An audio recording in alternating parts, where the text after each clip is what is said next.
ঈদের আছে মাত্র 2 মাস। আরে ভাই, আপনি যদি ঈদের আগের দিনও বিক্রি করেন তাহলেও কিন্তু 59 দিন পড়তেছে ঈদের আগে।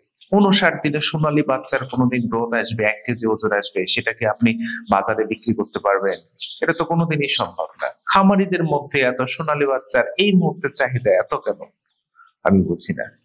এই মুহূর্তে কোনো খামারি যদি ঈদের আগে কোনো বাচ্চা বাজারজাত করতে চায়, লাভবান হতে চায়, তাহলে তার জন্য বেস্ট জাত সোনালী না, তার জন্য বেস্ট জাত হতে পারে হাইব্রিড। আপনারা জানেন হাইব্রিড কিন্তু 50 থেকে 52 দিনের মধ্যেই 1 কেজি ওজন আসে, এবং ঈদের আগে এগুলো বাজারজাত করার জন্য সব থেকে উপযুক্ত। আরো আপনারা জানেন হাইব্রিড যে রকম খাবার খায়, সোনালীও কিন্তু একই রকম খাবার খায়। বিনিময়ে হাইব্রিড কিন্তু অতি দ্রুত বড় হয় এবং অতি দ্রুত বাজারজাত করা যায়। তাই আর দেরি না করে আপনার সোনালী বাচ্চা এই মুহূর্তে আপনার খামারে না উঠিয়ে যদি ঈদের বাজার ধরতে চান, তাহলে কিন্তু আপনাদের জন্য সব থেকে বেশি ভালো জাত হতে পারে হাইব্রিড অথবা সুপার হাইব্রিড। কারণ হাইব্রিড অথবা সুপার হাইব্রিড যদি আপনি এই মুহূর্তে খামারে তোলেন, তাহলে কিন্তু ঈদের আগে বাজারজাত করতে পারবেন।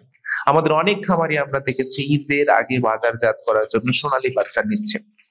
আসলে সোনালী বাচ্চা 70 দিনে আসে 1 কেজি। আপনার ঈদেরই আর সময় আছে হচ্ছে 60 দিন।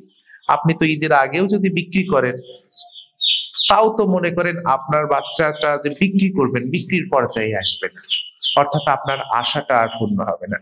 তাই সোনালী বাচ্চার পরিবর্তে আপনারা হাইব্রিড বাচ্চা চয়েস করতে পারেন এবং এগুলো নিয়ে গিয়ে পালন করতে পারেন, তাহলে কিন্তু ঈদের আগে বাজারজাত করে আপনি লাভবান হতে পারবেন।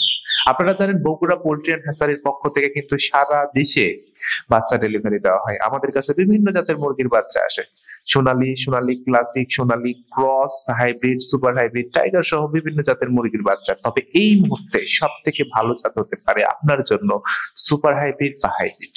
এগুলো ঈদের আগে বাজারজাত করার জন্য খুবই ভালো। তাই আর দেরি না করে স্ক্রিনে দেওয়া নাম্বারে যোগাযোগ করতে পারেন, অথবা আমাদের ঠিকানায় এসে নিজে দেখে বাচ্চা নিতে পারেন। ধন্যবাদ সবাইকে।